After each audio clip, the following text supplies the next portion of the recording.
Tingnan mo, may swing dito. Try natin mag-swing. Yan, tingnan. Parang masarap mag-swing dito. Kaya ako nito.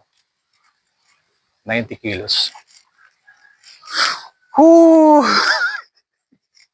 Sarap pala mag-swing. Oh. Pero nakakahilo siya. Okay. Parang, hindi kayo mabuwal tong puno na to.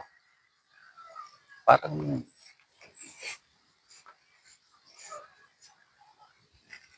sarap. Ganda. At magkano dito, mag-relax. Yung mga gusto mag-relax, pwede kayo pumunta dito sa Kaingin.